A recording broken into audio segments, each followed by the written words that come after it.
In this tutorial, we're going to create the footer and style the footer. Once we complete the footer, we will be able to create our additional pages and basically use this index page as a template to create those pages. Before we get started though, I'm going to go ahead and go through and delete these paragraphs that we had inserted earlier to test out our shrinking header that when the user scrolls down, it shrinks down. We don't need it anymore, and we know it works, so we're going to take that out and start inserting our footer. I know that I'm going to create a footer class that's called footer wrap, and I also know that I'm going to nest that footer just like I did with the header. So we have that header wrap and we have the header class for that div tag inside that header wrap. So I'm going to do the same thing for the footer, only I'm going to hit the enter return key a couple of times so that way I have some space in between to enter our main content that will build out the bulk of our pages. So I'm going to go ahead and type in the left caret and type in footer class, and then we're going to call this footer wrap. I haven't made it yet, that's why it's not populating in my code hints. And then close that tag out and then enter return, and then div class, and we're also going to call this footer and then close that out, the right caret, just like that. Now I'm going to go ahead and pop over to our style sheet and start building that out in our section. So I'm going to go ahead and grab this part right here, and I'm going to copy that and then bring that down underneath where we have toggle checked, and then hit the enter return key, and then I'm going to paste that in there. And this is going to be, instead of primary nav bar styles, this is going to be our footer styles. And same thing, we start with mobile there, and we need to build out that footer wrapper. So we're going to go period footer dash wrap, and then open up a curly brace, and the width for this is going to be 100%, and the background is going to be gray. For me, I'm just going to use gray. You can obviously choose the color that you'd like. In fact, I'm going to go ahead and do a hyphen in there and call it background color. And then I'm going to hit the enter return key, and then we're going to build out the footer nested div. And inside here, we're going to go ahead and do this as display grid, and underneath this we're going to do grid template columns, and we're going to do the same as we did above for the header. So repeat 12 brackets call comma no comma 1 fraction. Actually, I believe there's a comma. Nope, no comma. Thought there was a comma. And then end that with a semicolon. Before I jump to some of the other pieces of this footer design, I'm going to go ahead and build out the desktop version of that. So I'm going to highlight where it says mobile and hit Command C, and then in the one, paste that in there, and then change that mobile to desktop. And so then I'm going to type in our @media in our media query, @media screen, and then the parentheses minimum width, and that will be 700 pixels, and then the semicolon goes after, actually I'm sorry, the curly brace goes there. Okay, and then we don't need to do anything with the footer wrap, that'll stay the same, but we do need to make our dot footer, the div class that gets nested inside there. We're going to give this a max, not height, max width of 1920 pixels.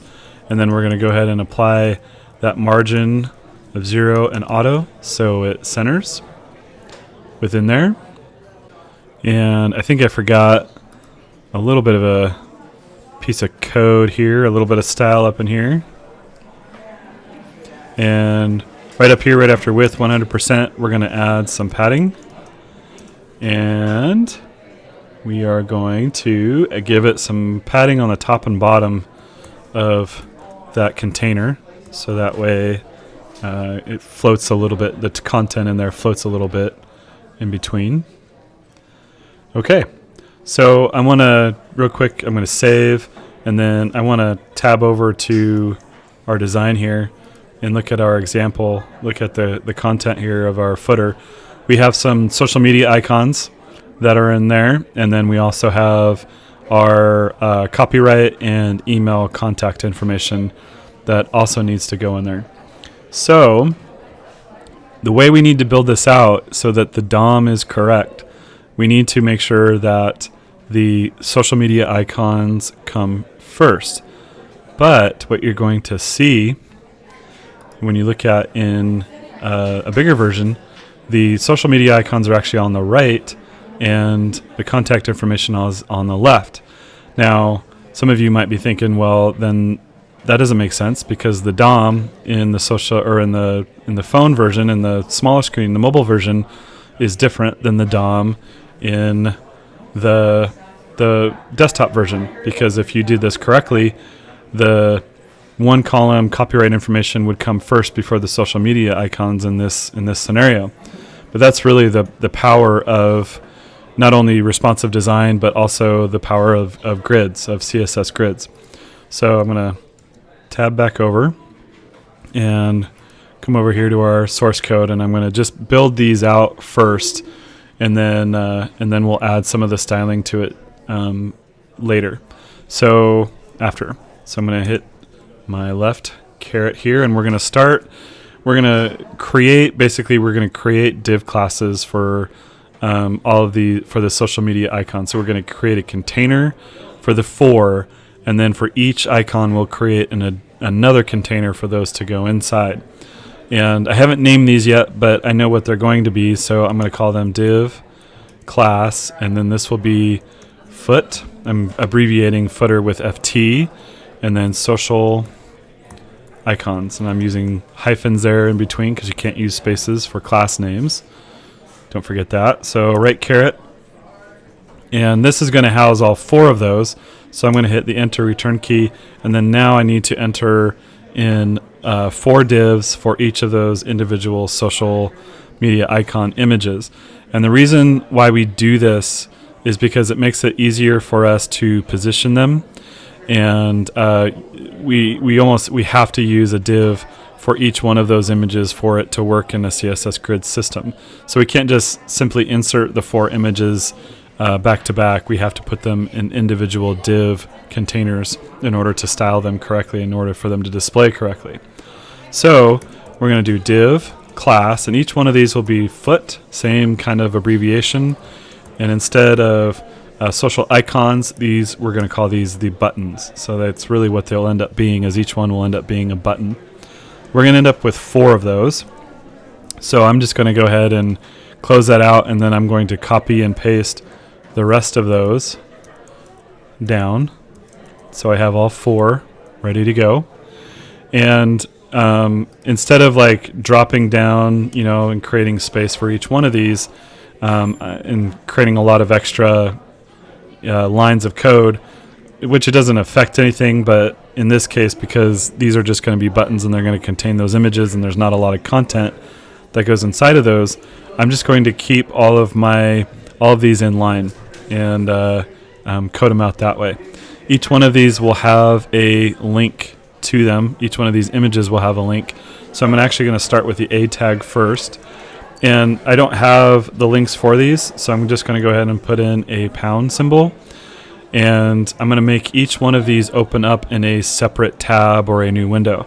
So I'm going to set the target to these as blank. So when somebody clicks on these, it'll actually open up in a new tab. and then right caret. Now, I selected 4 social media icons. I'll leave it up to you if you want to include links to 4 of your social media accounts. I think it's a great idea, especially if you're responsible with those kinds of things. And if you have, YouTube channels and things like that, it's a great way to showcase your work and who you are. Now, there's always that caveat, though. Be careful of what you post on social media, because people will look at those things and, if you're applying for a job or a college scholarship, you want to make sure that you're being responsible. So next I need to insert each one of those images. So I'm going to left caret here, and here I'm going to have to, actually, before I do that, save myself some time. I'm just going to highlight and copy and paste that ahref tag that I just put in. I'm going to copy that, so Control C, Command C, and then place my cursor in between the opening and closing div tags of each one of those buttons. And it's just going to save me a little time here, so I don't have to retype those again. So now I can come in here and place my cursor in between the A tag and the closing A tag, and type in a left caret image, img, src, and then browse for those images. Like I said before, I've already created those, and I've put them in a folder called icons. And I'm just going to start from top to bottom. So I'm going to go Facebook, Instagram, LinkedIn, YouTube, and click open. And then these are going to be alt, and this will be Facebook. So that'll be, you need to put in an alt tag because it'll make your website ADA compliant, which means that you are in compliance with people who are blind. And you'll notice here that the title of this, it says Orange Facebook 512. 512 is the size of this image. It's actually 512 pixels. Well, it's 50 by 50, I guess. So it's actually bigger than I need it to be. But again, we're going to set these up so that they scale appropriately when we need them to. So don't worry about that. And I would recommend like a 50 by 50 icon for this. That's a pretty good size for you to use. So next I need to do the same thing for the next one. So I'm going to place my cursor in between that A tag there again, and then img, src, and then browse, and then orange Instagram, and then make sure you do the alt, Instagram, and then / right caret, don't forget that, and then in the same thing, so img, src, this one's going to be the LinkedIn. And by the way, this is a LinkedIn plug. It's a great social media platform for professionals, and don't be afraid to use it even if you're a high school student, because more and more people nowadays are using LinkedIn to find potential candidates to hire. And alt, and then YouTube. Okay, so I've got my social media icons set up there, and then the next thing I want to do is I'm going to go ahead and put in the rest of the content for this section. So I'm going to hit the enter return key. So this div, if you click on the closing div tag, you can see where the opening part of that is. So that's that container that's containing all those buttons. And so I want to create a new one for the copyright information and the contact information. So div class, and I haven't made this yet, but I will. So foot copy, and right caret that. And then for this, it becomes really simple. We're just going to use paragraph tags for the copyright. So p tag, left caret, and then we're going to use the copyright symbol, which is you start with the ampersand symbol and type in copy, and then space. And I'm going to give mine one column design 2019. If you want to give yourself a name, like a company name, go ahead, go for it. I think that's awesome. Or you can just say your name, like copyright Jeremy Singset 2019. Your call. And another paragraph tag. And then this time we're going to do an ahref, and we're going to insert an email link. Now you can use your school email if you'd like, or say use a Google or Gmail or something like that. Google, that is Gmail, or Yahoo, whatever your preferred email contact information is. Your choice here. You don't have to if you don't want to, but it's something that I do recommend if somebody wants to get a hold of you via your website. I'm going to use the mail-to pseudo class here, or mail-to function. It's built in to HTML, so when somebody clicks on your link, it'll actually open up their preferred email client. Now, sometimes that's good, sometimes that's bad, because sometimes some people have set up their email clients appropriately so that when that happens, it automatically populates the email client that they normally use, but not everyone does that. So if they don't, like if you use Gmail, a lot of people don't set up Gmail as part of their webmail client on their computer, like using Outlook or something like that. So if that's the case, it makes it really hard for someone to get your email address and then open it up in, say, like a web browser and copy, to email you. So what I like to do, and finish that out with my right caret, what I like to do is I just basically like to copy these, in the mail to. So that's the link. So mail to : that's the link to the email. That's the address. But then I like to repeat that and put that in between the A tag. Then that's what gets displayed for people. If you just put your name in there and then say someone clicks on that link and it opens up an email client and they don't have it set up, it's really hard for them to get your email information to email you. So it's just another way to make sure that people can get a hold of you, easily. And I just use my contact that's not a real email address, but that'll work for our tutorial. So if you look at our design currently, you're going to see it's not styled, and actually it's kind of funky right now. It's not going to fall underneath. It's actually going to get hidden underneath our header. And that's because we haven't set up our main div tag yet. So it might be worth it to do that, but let's go ahead and style this out, and then let's fix that piece right after that. So I'm going to click on Advanced Main, and in our footer styles over here, I need to set up that div tag for our social icons. So I'm going to hit the enter return key after the footer class. And so remember, we've already made this, so footer, and it's populating because I wrote it in my source code. So footer social icons, and then open up a curly brace and hit the enter return key.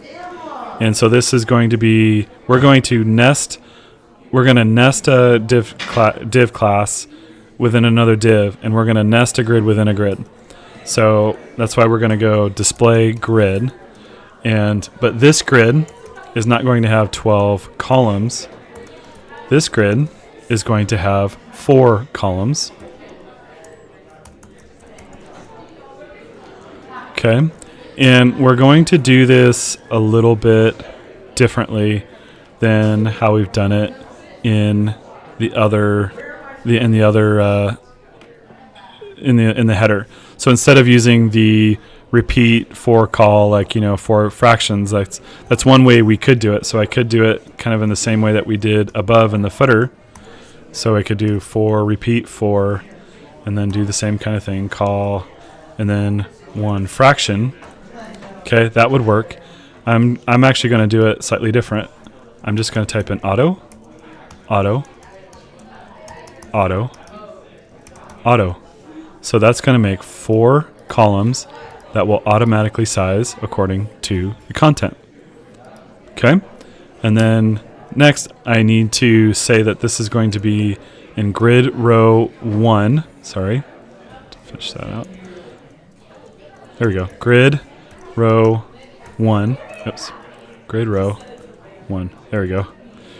So that way these will display when you go to the mobile view. These will display in the first row. So this is how we can get away with organizing our content differently than the DOM. So if you look at our DOM here, right? So I want our social icons to come first, and then our one column design to come second. Now this would display correctly in our mobile view, but if we switch it over to our desktop view, it'll be our I want it to look the reverse. I want the footer copy to come first. So this is how we can change it up with the DOM by putting it in this way. In the mobile view, this will come first. In the desktop view, we'll change it with the columns. So this will come first before our social view, and we'll make sure that our other way, when we get to our footer copyright and all that, it'll go into the second row. Okay. So let's see here. The next thing I need to do is I want those icons to space themselves out. And what's really awesome about CSS Grid is you don't need to use padding to do so, which can create problems when you're trying to set padding on left and right options, and you want it to you don't need padding on one side on the ends of things, but you only need them in the middle kind of thing. So this will give us when there's just like in a table, like when you think about a table in Microsoft Word, you can set up this spacing between each column so that they don't run into each other so tightly. And so we can do that by calling up the grid column gap style, and then we can give these very specific dimensions, like 15 pixels. Okay. And then for all of our images and things that go inside each one of these containers, we want to make sure that everything gets aligned to the center. And a lot of times I do this with images and stuff because it makes it easier working with them and putting them in containers. And believe it or not, we have to do all three of these to make sure that happens. So align content center, justify content center, and text align center. Some browsers treat these differently. And believe it or not, like some browsers will just ignore these two styles, but then you put in like a text align center and it aligns your images in the center. So we do all three just to cover our bases. Okay. So that's that whole section right there. Then we need to make sure each one of our buttons, you know what? I think I made a mistake. I want to add that align content to the buttons, and I think that's where I did find a glitch in my design earlier on, but I just ignored it because it looked okay. But now I think I just found where that glitch is, and I think I can fix it right now. So okay, so now I'll show you what I mean here in just a minute. So we need to style those buttons so that we can display them properly. So here we go. So remember, we made those footer social buttons. Open up a curly brace. And so what we're doing here is, because we're nesting, because we're nesting a grid within a grid, we have to tell each one of these button containers that we've created to basically span one. That's what we're going to do. Okay. And then grid row 1. Here's what I'm going to do. I'm going to take the align, content, center, and all that. I'm going to take those out because where I want them to center is in each of those individual containers, and not in the basically the wrapper container that contains all four of those images. So that's where my glitch was. Let's come back here. And remember how I told you delete out those paragraphs? Well, we're going to add them back in so that we can see what's going on. We'll delete them again and when we get to our main content area, we will need to create, or we will need to style that content area so it clears the top of the header, because that header is in a fixed position, and we will need to clear it. So let's go ahead and save that, and I just want to see, there we go. Okay, so see how they're spread out super wide like that? We need to go back to our developer option here. So let's go to view. Remember, we're developing for mobile, so it still does. Nope, that's in the laptop view. Galaxy S5. There we go. So see, that's what I wanted to see. That's kind of the spacing here. So I don't even know if this matters. Let's go ahead and take this out and let's see what happens. Yeah, I didn't think so. Cool. Well, that's one way to do it. So we can just leave it like that, so it'll actually space evenly across the bottom of our footer. We'll need to fix that for the desktop view, but let's go ahead and leave it that way. We can leave the grid column. We'll have to adjust the grid column spacing for the desktop. let's go ahead and focus on this part, and then let's go back to the desktop version and fix some of that. Okay. So underneath the footer social button there, I'm gonna hit the enter return key, and now we need to style the footer copy. And this is going to be in grid row 2. And I want to set the margin on the top. I want to space that out a little bit so there's some space between the images and the icons and the footer copy. And then I need to target the paragraph tag in the footer copy. So I'll do that. And I want to give this some style. So what we're going to do is we're going to do a little margin. 5 pixels top and bottom, and 0. That's left and right. We're going to change our font size here to 1.2 rem, and we're going to tell the text to align in the center. And next, we're going to style the A tag in that. So foot copy A.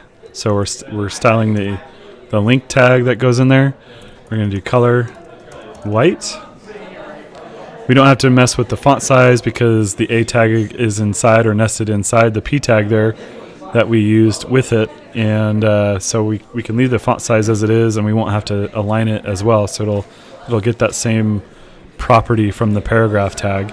We do need to tell it to not underline though. And this is one of the things that I like to do with links with things like this. And I'll show you how we're going to add a cool feature to this here in just a sec. But I decided with this that I didn't want the font weight to be very, I really wanted it to be very light. So I set that up to be 100, which is very, very light, very, very light. And then I wanted to do some letter spacing so that it spaces it out nicely and reads very nicely. Okay. Then next, I want to add the pseudoclass hover property to this so that when you hover over it, it does something. And this is where I like to add just a real simple text decoration underline. So I've taken it away in its static state when it just loads, and then when someone hovers over it, it does something, it underlines. So people can tell that that's a link and that's what it's supposed to do. Okay. Next, so let's go ahead and see what this looks like in our design. Looks very nice. Okay. But we need to make sure that we fix this for our desktop view. Okay, so we're going to tab back over here and find that .footer class where we have our desktop view where we set that inquiry or that query up, and hit the enter return key after that closing curly brace. And we are going to address that container, the foot social icon container, just like that. And we are going to place this in grid column number 12. Okay, so remember how I said in the DOM here, what we can position this differently, even though this container comes first. So this container is first in our DOM. So in any other context, it'll come first over the footer copy section that we've created. Okay, but since we're using a grid system, and the grid system is 1 through 12, right? 1 being the left side of the grid and 12 being the right side of the grid, we're telling it to go to grid 12. We're telling it to go to that column in grid 12. So it's going to move it over to that location. The other thing that we need to do is we need to tell it, you need to be inside of grid row 1. And we need to do that also with the copy as well. Okay? Otherwise it'll space them on different rows. So they need to be on grid row 1. So then we need to do the same thing with our footer copy. But our footer copy is going into grid column 1. And then it's going into grid row 1. Just like so. Okay. Now I also told the paragraph tag in that to text align center for the mobile view up here. And I don't want that. I want that to go to the left. I want it to look like it's aligned to the left. So I have to change it when the screen query or when the query goes to 700 pixels or larger. So I'm going to hit save there, and then I'm going to come back over here and hit refresh and see if it went correctly. Boom. Perfect. Now I've got a little bit of, looks like a little bit of I could add a little bit of padding over here on the left-hand side, and I can do that in the paragraph. This looks okay. I can deal with that. I can even push that down a little bit, and I probably should because I think I have some padding values added to the paragraph right here, like about 5 pixels, I think is something, maybe 10 pixels, 5 pixels. So I should probably add that to those as well so they appear like directly in line. So I'm going to tab back over and Control-C. I like to put my padding before things like text align. So, and I'm just going to do padding left, and I'm just going to add 5 pixels padding to the left. And I need to target this, the Footer Social icon section, and I just need to give it a little bit of a margin or padding on the top. So underneath the grid row there, I'm just going to do margin. Actually, I'm going to go, like I said, I like to do padding and margins towards the top of my style list there. So I'm going to just go and use margin top for this one, and I'm going to just try 5 pixels here to see how that turns out. And that's pretty good. I think it probably could go maybe to 10. Let's see how 10 looks, and I think that looks really sweet. I like it. Okay, so let's double check here, make sure that we didn't break anything when we go to our mobile view. That looks good. Oh, I ended up with a quotation mark there. That should not be there. I need to fix that. Okay, so I'm going to tab over real quick, fix that quotation mark in my source code. Looks like I just accidentally copied that. There we go. Okay, so in the next tutorial, we are going to build out, what we're going to do is we're going to build out the rest of our nav system. We're going to create all 5 of our pages based off of the header and footer design that we've created, and then we'll link all those pages together. So that way the skeleton of our website will essentially be done. And then from there, we will go in and build out the content and style the content for each individual page.